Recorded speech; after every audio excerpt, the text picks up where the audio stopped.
Thank you for joining me for another Quick Hits conversation. I'm Dr. Robyn. With me today, I have Kevin Wash. He is a coach, mentor, trainer, speaker, and author specializing in sales in Spain.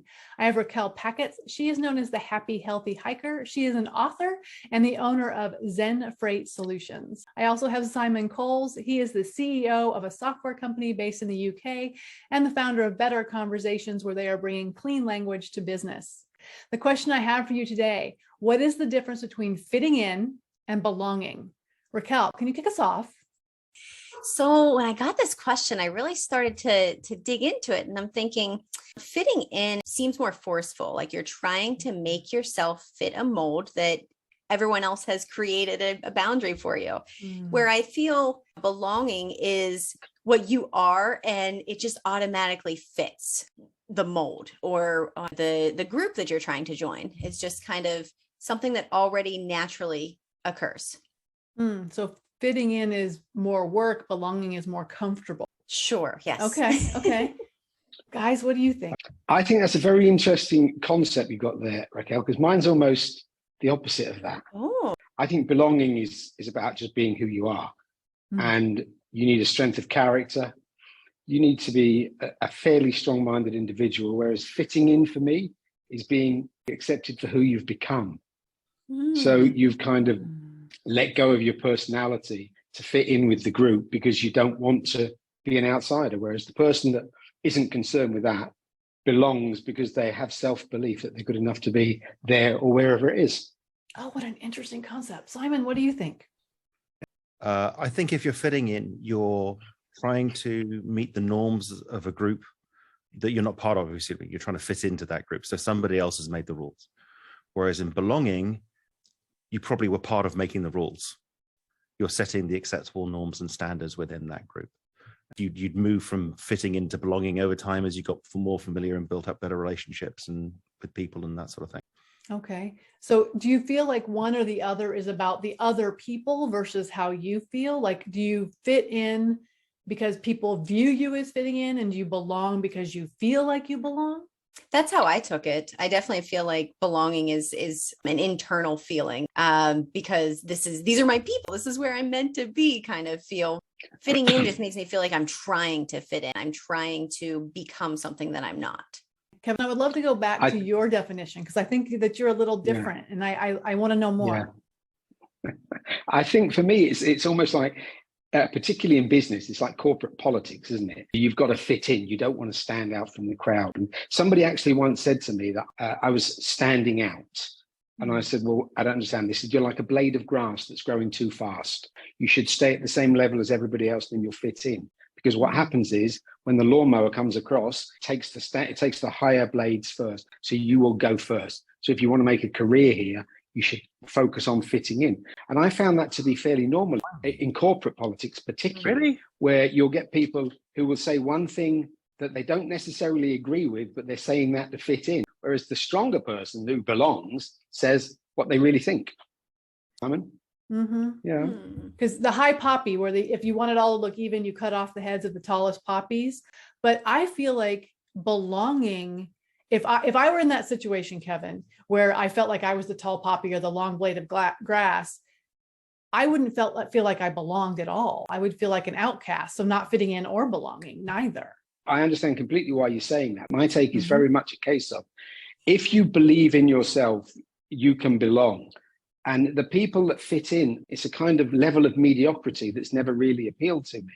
If I put it as colors, fitting in is beige and belonging is bright red. I love it. There's a couple of things. Firstly, the fitting in and belonging for me are like a state thing. Are you fitting? Are you belonging? And you might have an intention about fitting in, but it's probably unconscious. Talking about organizations and don't stand out. I've heard about organizations like that, but oh my word. Run away, because also exactly. that organization is fundamentally unhealthy, isn't it? Yes, I would agree with that completely. That would be the thing for me. If you find yourself in that organization, you should either get to a position where you're able to create change, or you should change your position and go to another organization. So thinking about that then, if we're leaders of organizations, do we want to create a space where people fit in, or do we want to create a space where they feel like they belong as the human they are, or in the confidence they are? What are we trying to create? So if I'm running a McDonald's franchise and you've got a lot of people flowing through because it's all temporary work, I probably want people to fit in. And I just publish the rules, make them clear, everybody toes the line. If I want to run a creative organization like mine, you want people to belong and feel free to be themselves. I would agree with Simon's analogy. I also think that where you've got people that you're relying on to bring different skills to the table, you're going to have very individual characters there. So you don't want the sheep mentality of fitting in. You want the people that say, okay, my role in this organization or this team, this company is this. So this is what I'm going to do. I will focus on my role. I'll deliver my role. And they work in the hope that everybody else does the same thing and delivers their part of the role. So Racquelle, you run a business. What works for you? So the corporate world to me was that McDonald's, right? That very process based, you had to make yourself fit in. And I clearly did not.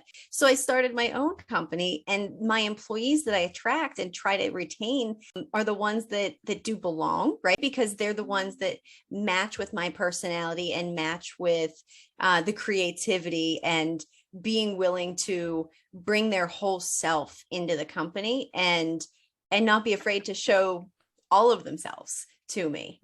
So I think that, I'm trying to create a corporate culture where everyone belongs that is here. Let's say you have a manager or someone who's creating this idea that people have to fit in, that, cutting off the heads, the grass, whatever, the poppies.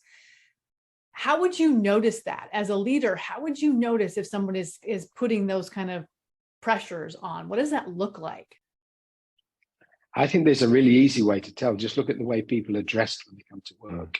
Look at the managers and then look at how everybody else dresses. And you probably find they're miniature clones of the manager. If the manager wears the classic grey suit and the white or the blue shirt with the tie, and you see everybody else doing the same thing, everybody's fitting in. Nobody's being allowed to be an individual. There's nobody walking around in jeans and a t-shirt with tattoos up and down their arms. I think that's a fairly classic sign that you see. Genuine humor too. Not the boss has made a half joke and we're all going to laugh, ho, ho, ho. But if there's genuine humor within the group. I also think people challenging, if you've got a manager speaking or a boss speaking, people should be able to challenge that individual. So I'm trying to think about, back when I worked in corporate, I definitely had one of those jobs where they wanted you to keep your head down and do the work. And I was terrible at that. I was really good at doing the work, but I was terrible at keeping my head down. And I was certainly punished for that. Like, I was given the bad shifts. I was written up for stuff that other people was let slide. So I think there's more than just how people dress and humor. There's something else. There's an insidiousness about pressuring people to be what you want them to be and punishing them for not being. I think sometimes in business, especially if you're selling products, it's hard enough selling a product externally. But in some cases, you have to spend more time selling things internally to get whatever process you want or whatever offer you want or whatever promotion you want. So you have to play an internal game there. And sometimes it's quite refreshing to just be left to go and speak to clients and prospective clients. I've said before on Quick Hits that you should never expect your employees to treat your customers better than you are treating your employees. Absolutely. And I feel like that for me, when I was working in corporate, that was the case because I was customer facing. They wanted me to treat the customers better than they were actually treating me. So I see it. I pick it up really quickly when I go into organizations and look at them because I've been there. I've been that person who's been told you have to fit in. You can't do it that way. Don't be unique. You don't belong here. And that's why that's so interesting to me about how it works. When I go into organizations for training, especially if I'm training the actual field team, I always ask to meet them without any managers because I know I will get completely different answers to questions. If you put a manager in a room, I'll hear what the manager wants to hear. But when I take the manager out, then I hear the real issues. And my challenge is to try to impact those real issues. I really see an awful lot of this. And I think there's intimidation of people that know you're not good enough to go to that level. I know when I do speaking engagements, if they come in and have me do a half day or a full day training, if I can't get the participants to interact with me in any real way, I know it's not a psychologically safe place. They've created a boundary about how people are allowed to behave, and people don't feel like they belong there at all. So I can feel it when it happens. So thank you for having this conversation with me. That is our 10 minutes. And I look forward to speaking to each of you again really soon.